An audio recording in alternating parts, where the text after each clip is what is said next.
I always believed in love, probably like any girl my age. Thoughts about the future were simple: to meet the one, start a family, have children, and go through life together, holding hands. I grew up in an ordinary family.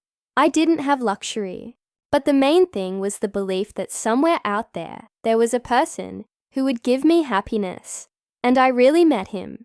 His name was Artem. Tall, self-confident, with such a smile that I got lost just looking at him. We met by chance.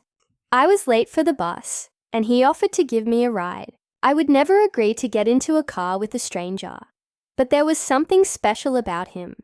Calmness, confidence, as if the whole world became safer next to him. We started dating. He courted me like in novels. Flowers for no reason, long conversations until the morning, laughter, travel. I felt like the only one and special. He said that I was the meaning of his life, and that without me, he would have lost himself long ago. It seemed to me that this was true happiness. When he proposed, I didn't even doubt it. In the eyes of my friends, I was the happiest bride in the world. A white dress, my mother's tears, my father's pride, friends and relatives dancing until the morning. I remember how he looked at me that night, with admiration and some kind of greed, as if I now belonged to him completely. At the time, I didn't attach any importance to it. I thought that this was how it should be. After all, we were now husband and wife. The first months of marriage were like a fairy tale. He was caring, attentive, even overly so. Sometimes it seemed that he saw my every move, every word, but I thought, this is it, true love. When people merge with each other like this, I couldn't even imagine that this was where the first shadow over our future lurked. Gradually, Artem began to change. It all started with little things.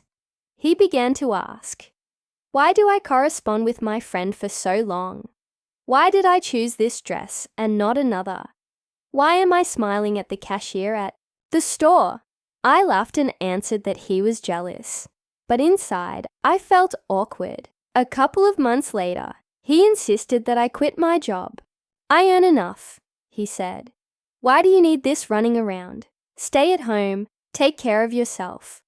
I want you to have strength for us, for the family. At that moment, it seemed romantic to me. I decided that I was lucky. He wanted to protect me from unnecessary worries. I began to spend more time at home. At first, I even liked it.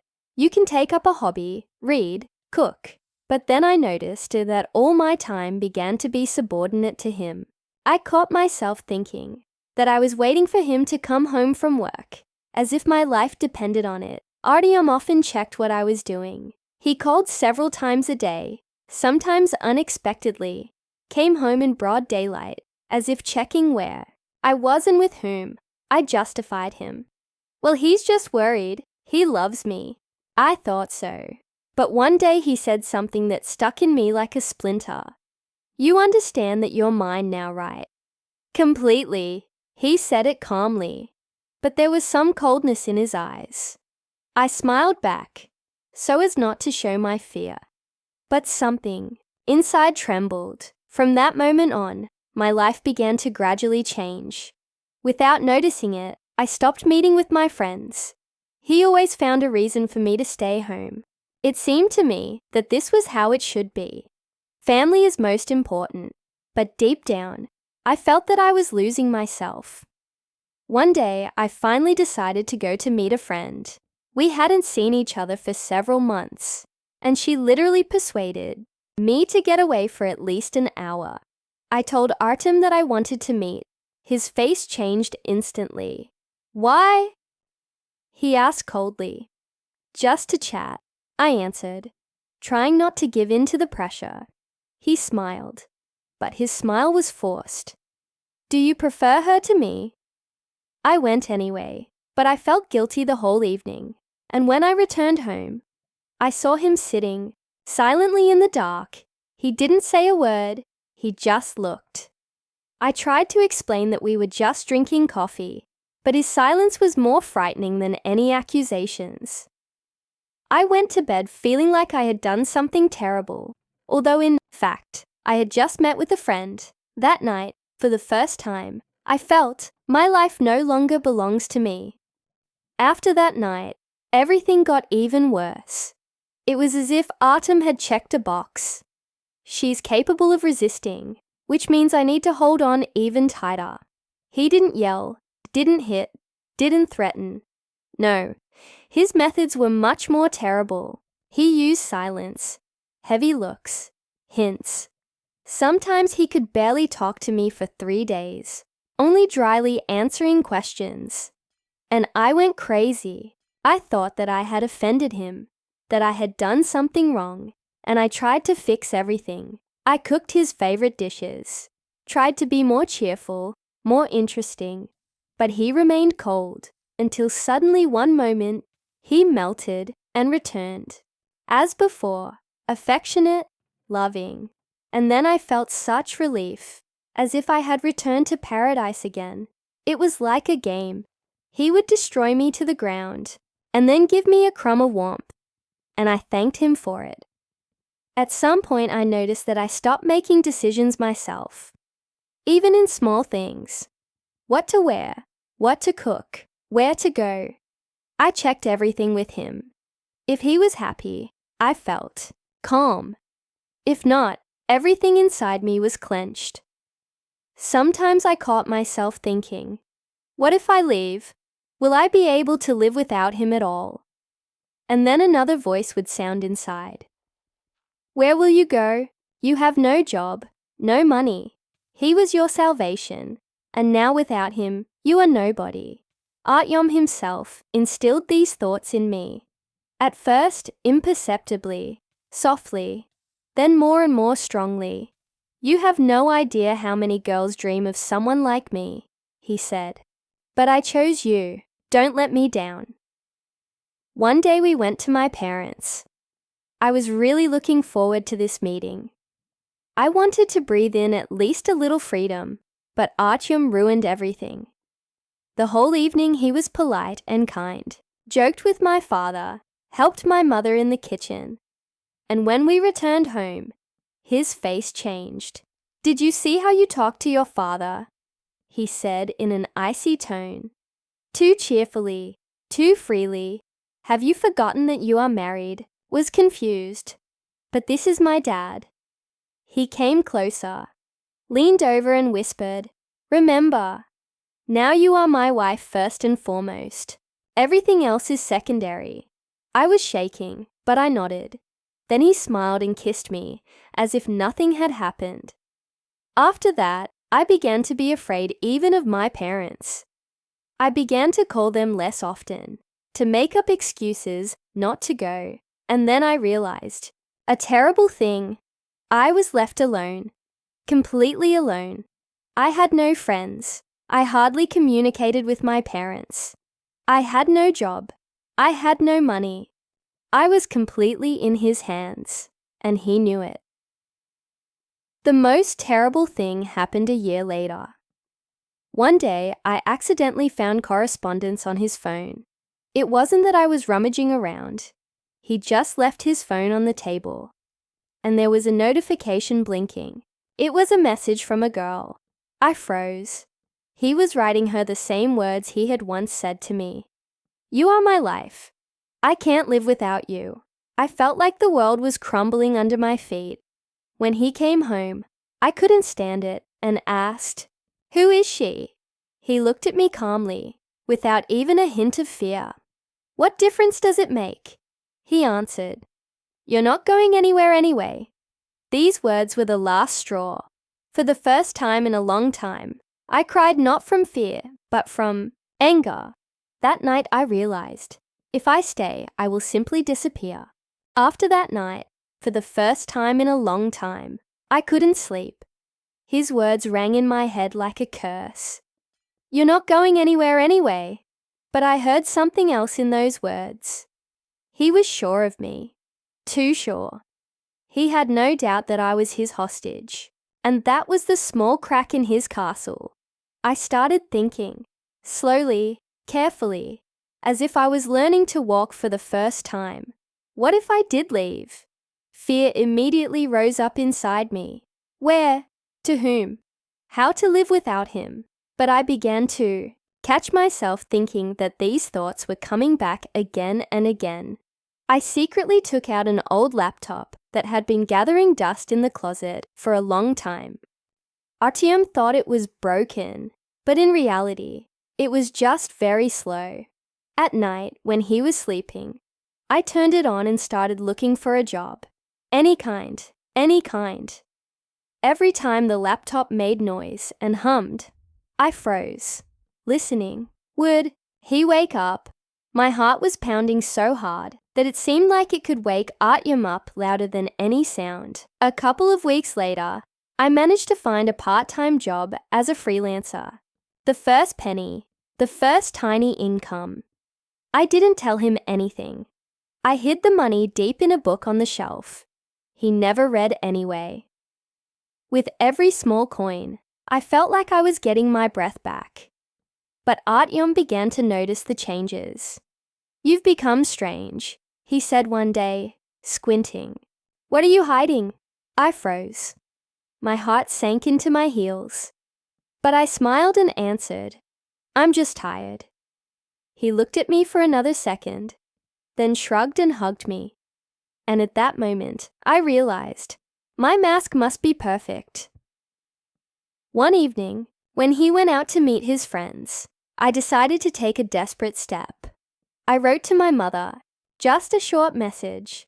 "Mom, I'm confused. I need help." My hands were shaking so much that the letters were blurry, but I pressed send. The answer came almost immediately. I knew, I felt, "Come home, always," and I cried, for the first time in a long time.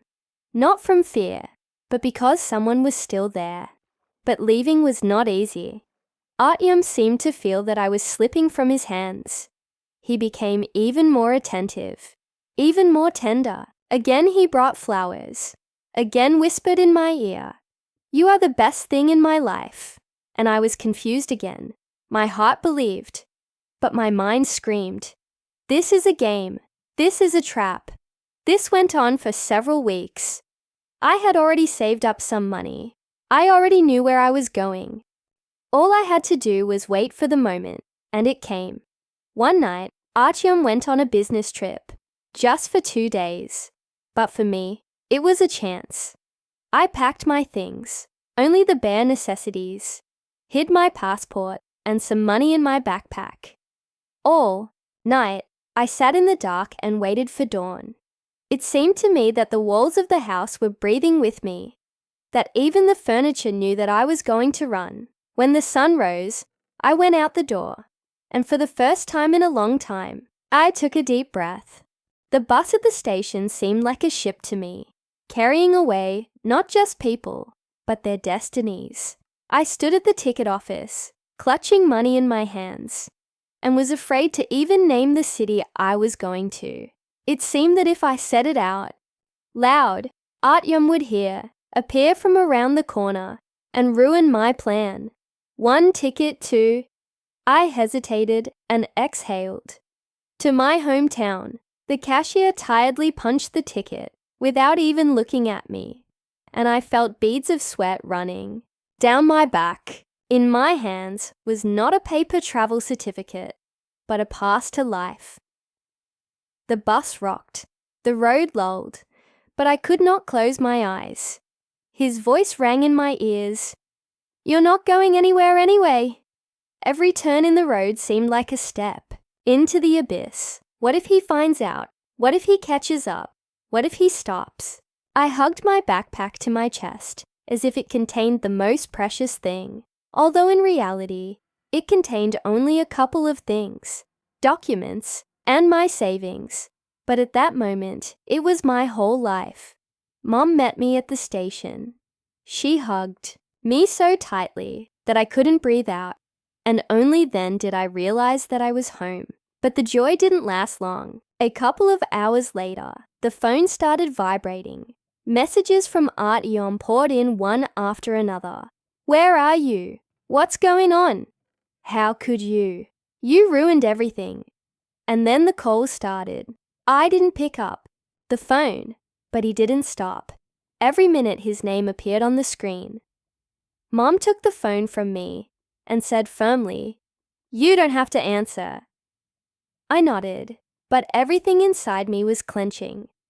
I knew that he wouldn't stop. A couple of days later, he arrived. He stood right under the windows of the house. He screamed that he loved me, that I was his life. He asked me to go out, at least to talk. I looked at him from behind the curtain and felt my heart breaking in half. He was my salvation once. He pulled me out of loneliness, gave me meaning, and now he was my shadow, my cage. Mom held my hand tightly and whispered, "Don't go out," and I stood there and was silent. Tears rolled down my cheeks, but I knew, this is a test. If I break down now, there will be no way back. He waited for 3 hours. Then he left. But I knew, this is not the end. His messages came for another 2 weeks.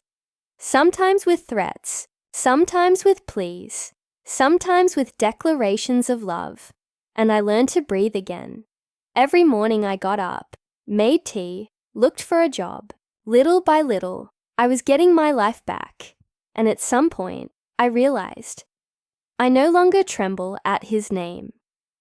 But somewhere deep inside, a trace remained. Sometimes at night, I woke up because I heard his voice. At times, it seemed to me that I was still there, in his house, in that trap. And then I repeated to myself out loud, I am free. I got out, and my heart calmed down. The first months of freedom were strange. It seemed like I was learning the simplest things all over again. I was afraid of loud noises, afraid to open the door without ringing the bell, afraid even to go into a store alone. Artyom left invisible, scars on me, and they hurt more than any physical wounds. Mom tried not to ask unnecessary questions.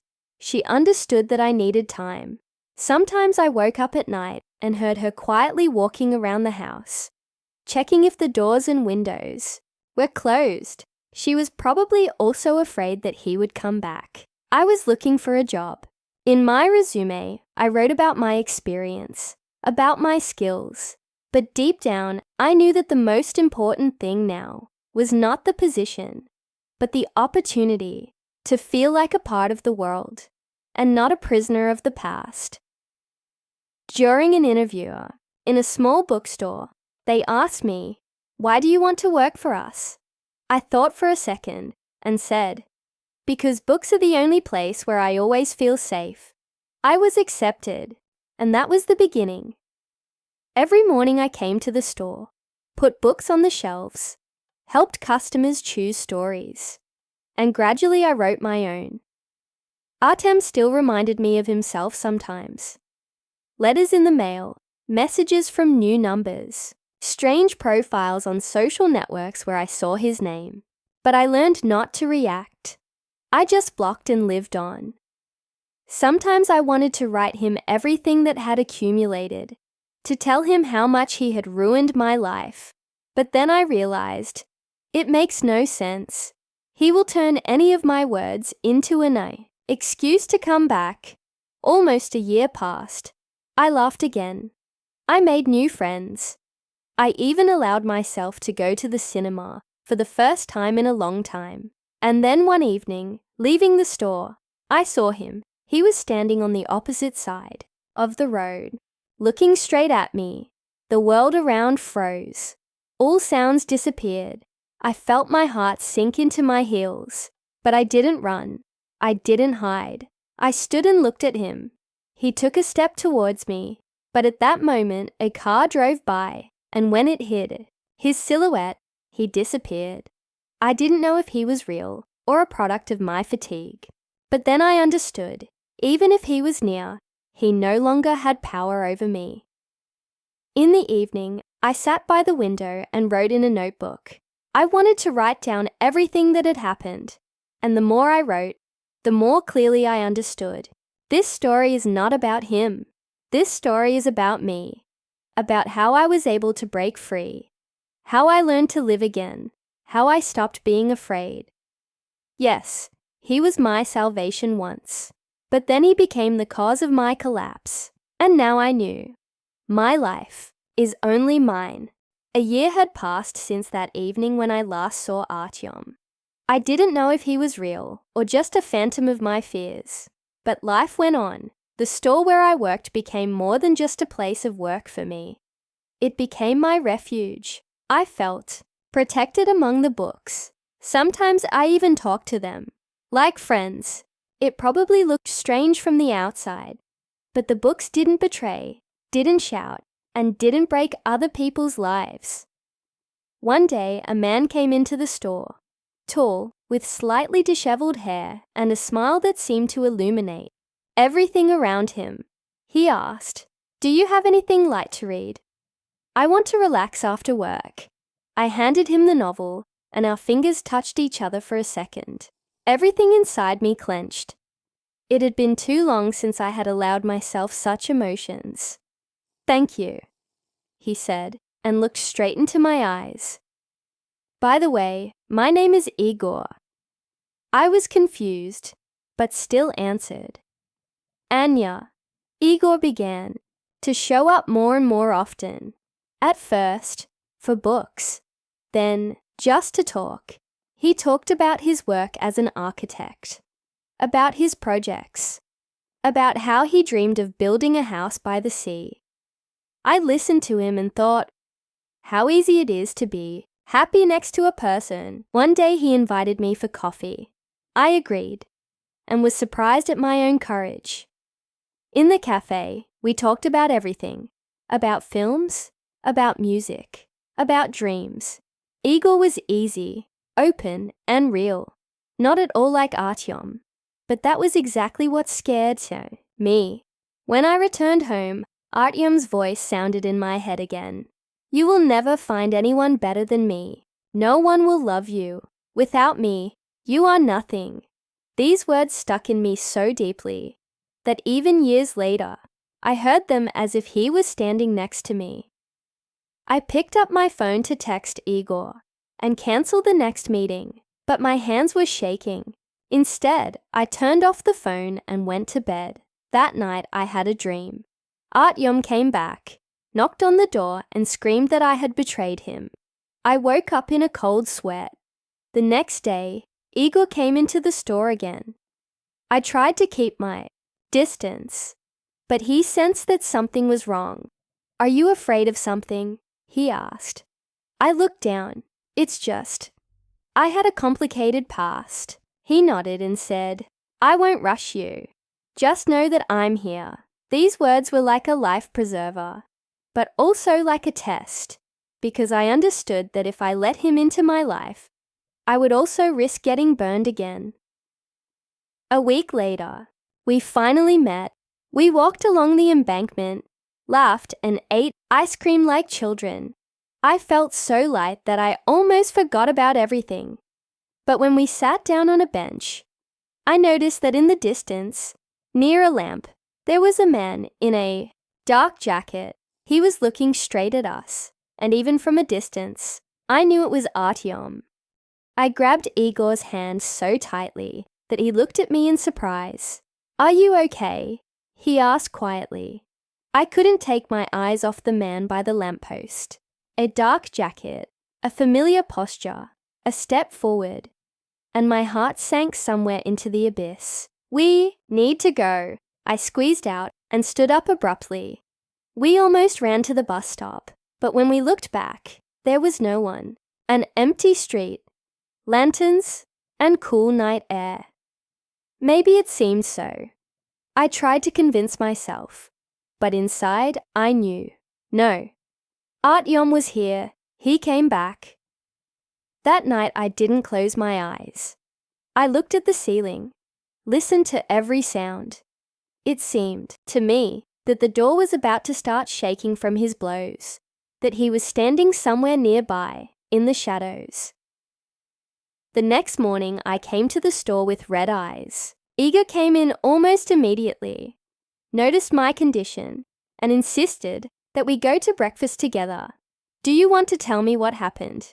he began carefully. I hesitated. I had been hiding this story for years, afraid to admit it even to myself. But his voice was so calm that I decided to do it. I told him everything, about Artyom, about how he was my salvation at first, and then turned my life into a nightmare, about how I left, thinking that everything was behind us. Igor was silent, listened, and then he said, "Now I understand why you are so afraid. But you should know, he has no right to ruin your life anymore." I smiled bitterly. Words are easy to say, but as soon as I see him, all my fears come back. It was quiet for a few days. I even began to think that it was a figment of my imagination. But then it all started. First, there were calls from unknown numbers. I picked up the phone. Silence. Sometimes breathing. Sometimes a short hiss, as if someone wanted to say something. Then, messages on social networks. Empty accounts, the same words. "I'm nearby." I tried to convince myself that it was a coincidence. But one day, when I came to the store, I saw a rose in the window, red, fresh, with a note, "Did you think I would just let you go?" My hands shook. My breathing was ragged. I dropped the note, and Igor, noticing my condition, immediately grabbed it. "Is it him?" he asked. I just nodded. We went to the police. I wrote a statement, told them everything, but the officer just shrugged. "Until there are real threats, we can't do anything. Watch. Record." I left the station in despair. The system was blind to my fear. Igor, on the contrary, was firm. "Then we will defend ourselves. I will not leave you alone." At night we were sitting at my house. I was trying to read. He was pretending to work on his laptop. But the tension was in the air. Suddenly, a knock on the window. I shuddered so much that I almost dropped the book. Igor rushed to the window, opened the curtains. No one. But there was a clear handprint on the glass, as if someone had just put their palm on it and disappeared. I screamed. Igor hugged me and said firmly, "That's it. These are not just games. We will find him." But deep down I knew, this is only the beginning. Artyom was back, and he was not going to leave again. I thought it was impossible to be more afraid, but I was wrong. After that night when we found the handprint on the glass, I began to live as if in a cage. Every sound behind the door, every rustle on the landing echoed in me with panic. Igor was near almost all the time. He even offered me to move in with him, but I did not dare. It seemed that if I changed the familiar space, I would finally lose control over my life. One evening, returning from work, I stopped at the entrance. Dusk was thickening. The air smelled of dampness. I took out the keys, but suddenly heard a familiar voice behind me. "You've been hiding for a long time, Lena." My blood froze. I turned around and saw him. Artyom was standing 2 steps away, the same eyes in which tenderness and madness were always mixed, the same confident movements, as if the world belonged only to him. "Move away," I whispered. He grinned. "So many years have passed, and you're still the same. Do you think you can just erase me?" I took a step back toward the door, but he grabbed my hand abruptly. His fingers dug in like a trap. "Let go," I screamed. "Quiet." He leaned closer. "You know I'll still get you back. You're mine." At that moment, Igor appeared from around the corner. He froze for a second, but then rushed toward me. "Let her go," he shouted.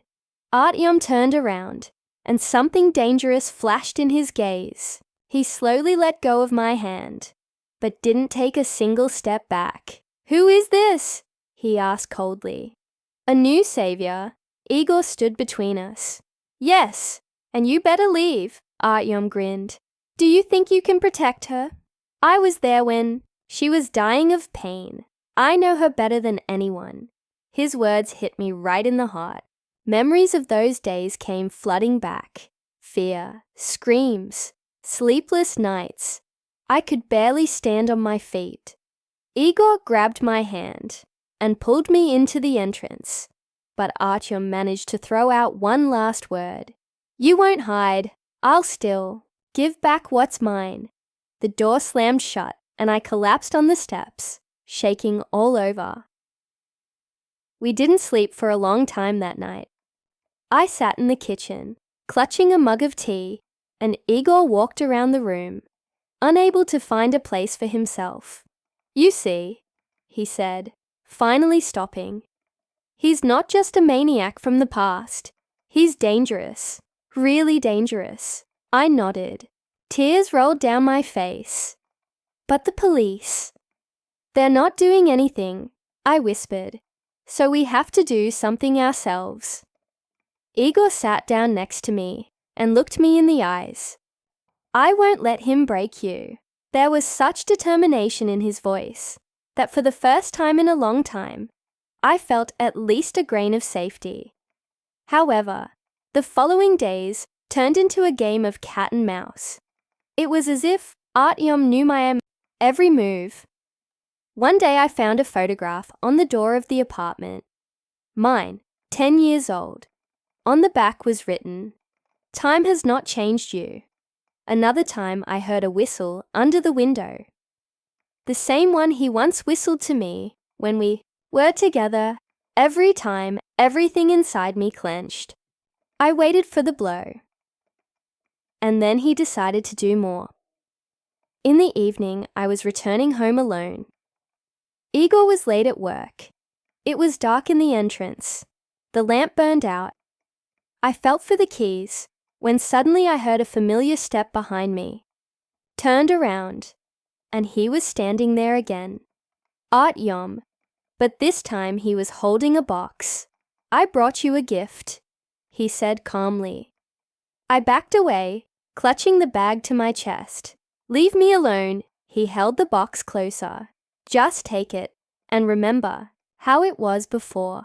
In a panic, I knocked the box out of his hands. It fell, the lid flew off, and dry rose petals fell on the floor. Artyom looked at me in a way that made my blood run cold. You still don't understand, right? We are connected. You won't leave. Never. And then the front door swung open. Igor saw us, and his eyes lit up with rage.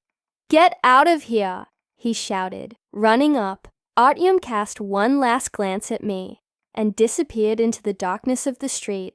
I collapsed into Igor's arms. He won't stop, I whispered. Igor hugged me tighter. Then, we'll fight, together. The day after the night meeting, I woke up with a feeling of anxiety. My heart was still pounding, and my hands were shaking. Igor insisted that I stay home. He might come again, he said as I tried to get out of bed. I can't sit locked up, I squeezed out. I have to go out, do something. He looked at me seriously, but nodded. We decided to act carefully.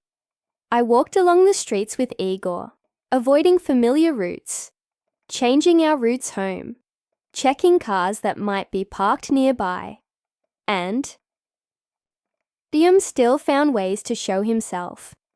First, messages from unknown numbers. They were short, almost playful. I see you. I miss you. You can't hide. I didn't open them, but every vibration of the phone caused a shudder throughout my body. Then strange details appeared. I found rose petals on the sidewalk in front of work. In the parking lot near the store, small souvenirs that I had once left at his house. Igor began recording everything, taking pictures of the streets, watching the cameras near the store. We tried to figure out where he was hiding, but Artyom was too cunning. One evening, I returned home alone, and the door was locked, but the apartment smelled of something familiar. Coffee. Igor was still late, and I was sure that someone else had come. Suddenly, I heard the floor creak behind me. I turned around, empty. My heart jumped out of my chest, and then I heard a quiet laugh. He was in the hallway. "Artyom!" I screamed, stumbling back. He walked slowly towards me. There was that same cold gleam in his eyes. "You thought you could live without me," he said, as if it was a joke. I couldn't move. Fear paralyzed me. But then the door swung open. "Igor, get out!" he shouted. Artyom froze for a moment. I ran out into his arms. Igor grabbed Artyom by the shoulder, and a real fight flared in their eyes. "He's too strong," I whispered, hiding behind Igor. But Artyom only grinned. "This isn't the end." He left us a warning and disappeared as suddenly as he appeared. That night was a turning point. I realized the fear wouldn't go away as long as he was around, and even Igor, despite his protection, wouldn't be able to keep it locked away. We started planning more serious measures. Camera footage, alarms, meetings with security companies. Igor said, "We must be ready for any step." For the first time, I felt that I was in control again, although not completely. But deep down, I knew Artyom would not back down. In the following days, he became even more aggressive. Strange cars appeared near work, empty calls on the phone, unsigned letters, in the mailbox. Each time I thought that I could not stand it anymore. But Igor was there, supporting me, holding my hand, when it seemed to me that the whole world was collapsing. "Together," he said every time I began to panic. "We can handle it." And this became my anchor. Even when Artyom showed that he could still destroy my life, I knew now I was not alone. The night was darker than ever. The street was almost empty. Only the streetlights pierced the cold light onto the wet asphalt. I walked next to Igor, my heart pounding. We knew he would come, and he did. Artyom appeared from the shadows, slowly, confidently. That same look, a mixture of tenderness and threat. He was sure that I would be in his power again. "Lena," he said softly, "did you think you could leave?" I stopped. For a second, fear paralyzed me. But Igor was next to me, his strong hand, his determination. "No," I said loudly, for the first time in many years. "I'm not yours anymore." Artyom took a step forward. "Do you think it's that simple?" I took a deep breath. I remembered all the nights when I trembled with fear, all the days when my steps were under his control. All this should not happen again. "No," I repeated. "I am free, and I will not let you control me anymore." Igor held my hand tightly. He was close. But this was my battle, not his. Artyom looked at me for a long time, and at that moment I understood. Fear is an illusion. My strength has always been within me. "You chose freedom," he said quietly, almost in a whisper, and for the first time there was no power in his voice. And he left, not right away, not quietly, but he disappeared as suddenly as he appeared. We returned home. My heart was still beating wildly. My hands were shaking, but I was smiling. For the first time in a long time, sincerely. "Is it all over?" I asked Igor. He looked at me and nodded. "As long as he is near, danger can return, but you proved to yourself that you are stronger than he is." I understood that it was true. Fear no longer controlled me. Now I could live my life, build it anew, love and trust again. A few weeks passed. Life became simpler, brighter. I laughed again, felt joy again. Igor was there, but now I knew. Happiness depends only on me. Artyom remained somewhere out there, in the shadow of the past. Sometimes I caught myself thinking that I was afraid to see him again, but instead of fear, calm came. I knew, if he appears, I am ready. I took the first step towards freedom, and each new day was my choice. Freedom is not the absence of fear, I thought, but the ability to move forward despite it. And I walked.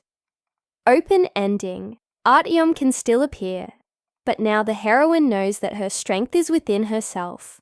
Love, support, and awareness help her manage her life.